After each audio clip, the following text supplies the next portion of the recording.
Je n'avais jamais imaginé travailler un jour pour le compte d'un terroriste. Je suis désolé, je demande pardon. Vous êtes tout ce qui me reste. À présent, ma vie a changé parce que vous l'avez permis. Je vous en remercie. Dans le passé, ils se voyaient en héros. Mais aujourd'hui, ils ont pris conscience qu'ils n'étaient que de simples instruments au service du mal, de la barbarie, de la lâcheté. Il nous a parlé d'une religion meilleure à celle que nous pratiquons, celle qui mène vraiment au paradis, selon lui.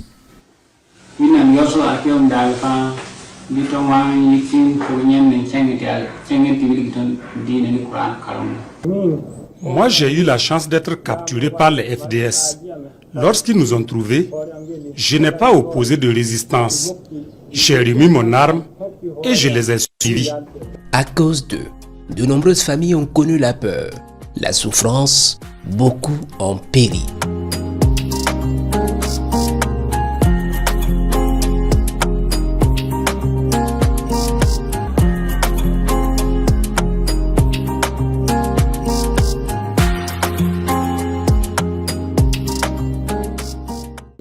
J'étais avec les terroristes. Notre base se trouvait à Souli. Il n'a que 15 ans. Sai, son nom d'emprunt. Il a été cueilli par l'armée à Passin dans le département de Gao, province du Ziro. Les événements se déroulent le 11 mai 2024 aux environs de 14 h. Ce jour-là, Sai n'était pas seul.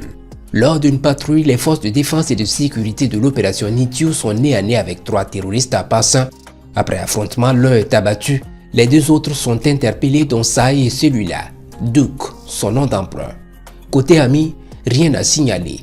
Mais comment ces 6 jeunes filles ont pu se retrouver dans les rangs des terroristes? Ils m'ont flatté, me disant qu'ils veulent aider la communauté Peul contre ceux qui veulent l'exterminer. La raison qu'ils avancent généralement, c'est aider la communauté Peul. Ils nous flattent à nous enrôler et nous contraignent à tuer nos propres frères et d'autres communautés. Appâté par des promesses qui paraissent belles, un mode de recrutement très courant chez les terroristes. Malheureusement, il n'y a pas que les plus jeunes qui mordent à la maison. À 37 ans, Ousseini Diallo n'a pas réussi à échapper au piège de l'ennemi. En complicité avec des groupes terroristes, il a causé malheur à de nombreuses familles. C'est le 24 mars 2024 que Ousseini Diallo a été interpellé à Baloro dans le département de Sapui. Je suis désolé, je demande pardon. À lui aussi, l'ennemi a menti pour l'avoir à ses côtés. Idrissa alias Safouana ou encore Dride Oula. Il a 28 ans. Ce jeune a sévi dans la zone de la boucle de Mohon. Terroriste engagé, il a été interpellé le 22 avril 2024 sur l'axe Safane-Boromo par les forces combattantes.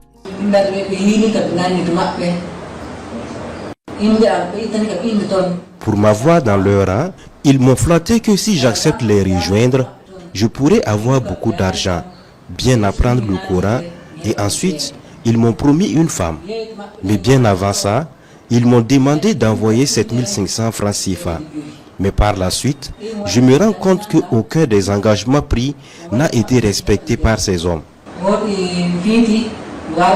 Durant son temps d'enrôlement, Dride Oula a toujours côtoyé la mort, rescapé de plusieurs offensives des forces combattantes.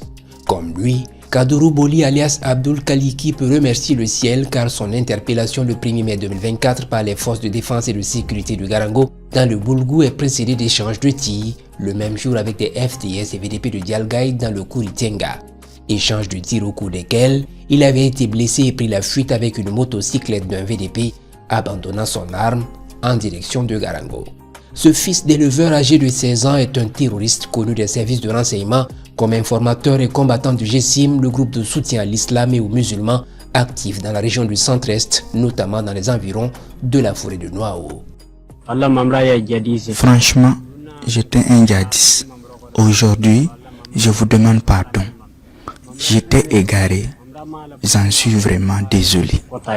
Berné Abbas Soumaïla alias Abou Adjara l'a aussi été. Ce jeune homme a été arrêté en avril 2024 à Warweugo, commune de Bitou, pour association de malfaiteurs terroristes. Il a été actif dans les zones de Bongtaka dans le Koulpelgo et Warweugo. Tout est parti de Bitou où Abou Adjara menait tranquillement sa vie d'élève coranique. Sa vie va basculer lorsqu'un jour, lui et ses compères croisent le chemin d'un beau flatteur. Ce dernier leur tient de beaux discours religieux, malheureusement trop beaux pour être vrais. Il nous a parlé d'une religion meilleure à celle que nous pratiquons, celle qui mène vraiment au paradis, selon lui.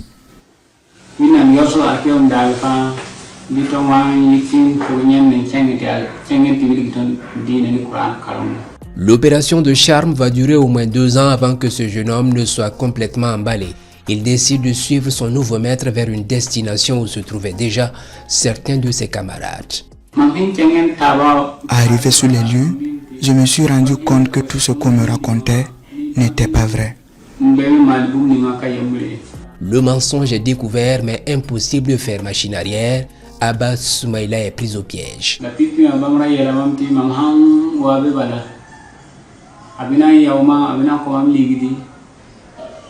On avait promis de transformer ma vie en un Eldorado.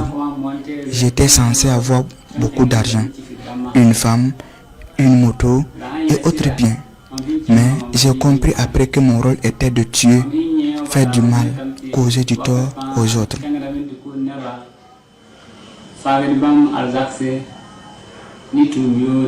Le recrutement de Abbas Soumaïla est effectué avec succès. Il n'a d'autre choix que d'aller au combat contre ses compatriotes.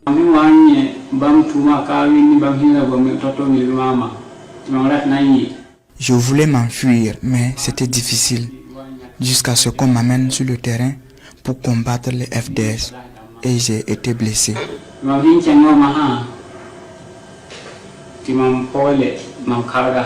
Le cerveau de Abbas Soumaïla avait subi un lavage. Toutes les conditions étaient réunies pour qu'il s'érige contre nos forces combattantes. On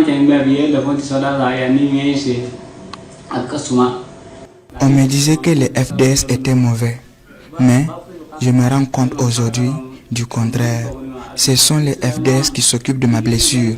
Ils me nourrissent, ils investissent beaucoup sur moi. Ce jeune homme ne le savait sans doute pas. Les belles paroles peuvent être utilisées pour tromper. Lui a réalisé cela, mais sur le tard. Il se nomme Moussa Bari, il a 26 ans. Avant son arrestation le 8 avril 2024 à Poura dans les Balais, Moussa était un ravitailleur et guide terroriste. J'étais en quelque sorte leur coursier. J'étais chargé d'apporter tout ce dont ils avaient besoin. Jeune, il a été emberlué très facilement. Le plan était trop parfait pour qu'il s'en rende compte à temps. Moussa Bari était un chercheur d'or lorsqu'un jour, dans leurs aventures, un ami propose qu'il se joigne aux criminels dans la brousse. Le jeune garçon n'a eu ni la force ni le courage d'opposer une fin de non-recevoir.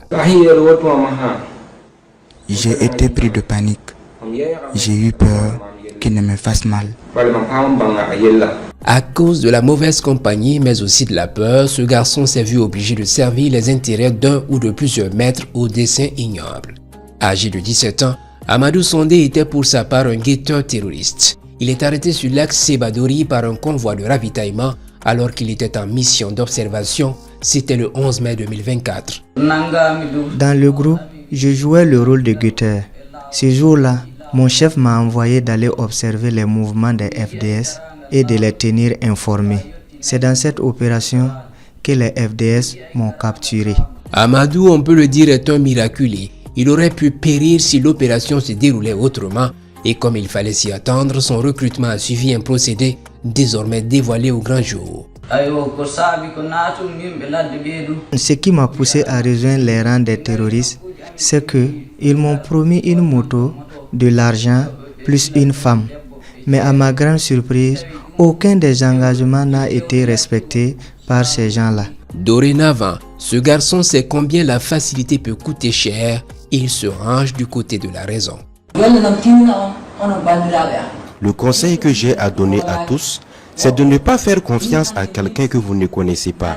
Ensuite, dénoncer tout cas suspect. Aujourd'hui, je regrette d'avoir été terroriste. Avec un recul, beaucoup ont compris qu'ils ont été naïfs. Évoluer aux côtés des terroristes est synonyme de souffrance, de faim, de soif. C'est mourir pour rien, car ces gens sont méchants. Ils sont tous méchants. Ils ne sont ni pieux, ni des hommes de paix. Que vous ayez de l'argent ou des armes en échange du mal que vous faites aux gens, vous finirez par périr, car ceux qui vous envoient ne mourront pas à votre place. Votre sort, c'est l'enfer. Cessez la barbarie et construisons ensemble notre faso. Aujourd'hui, je rends grâce à Dieu parce que je suis dans de bonnes mains. Je suis en vie. Au début, j'ai cru que les FDS allaient me tuer. Au contraire, je suis bien entretenu ici. Je leur dis merci et je prie Dieu que le terrorisme prenne fin au Burkina Faso un jour. Leur affaire là, c'est du mensonge. Ils flattent des gens amenés en brousse seulement. Hier dans les ténèbres, aujourd'hui prêt à se mettre au service de la mère patrie, ainsi se résume l'histoire de ces garçons. Je m'adresse aux terroristes. Déposez les armes. Ne détruisons pas notre pays. Je vous en supplie, déposez les armes pour qu'ensemble nous cultivions l'entente.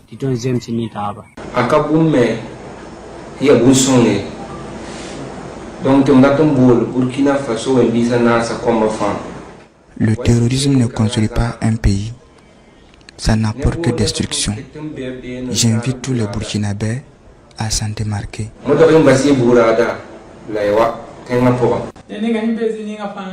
Où que vous soyez, je vous invite à collaborer avec les FDS et les VDP pour mieux combattre ensemble les malfaiteurs, faciliter la tâche à nos autorités.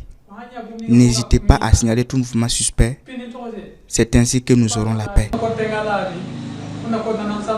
Que la paix revienne au Burkina. Que Dieu efface nos souffrances. Que Dieu unisse les communautés. Que règne l'entraide, le pardon et l'entente. Ces jeunes ne veulent plus agir sans raisonner. Tous, ils ont réalisé qu'être terroriste, c'est emprunter une voie sans issue, raison pour laquelle ils invitent tout le monde sans distinction aucune à fuir cette aventure malheureuse.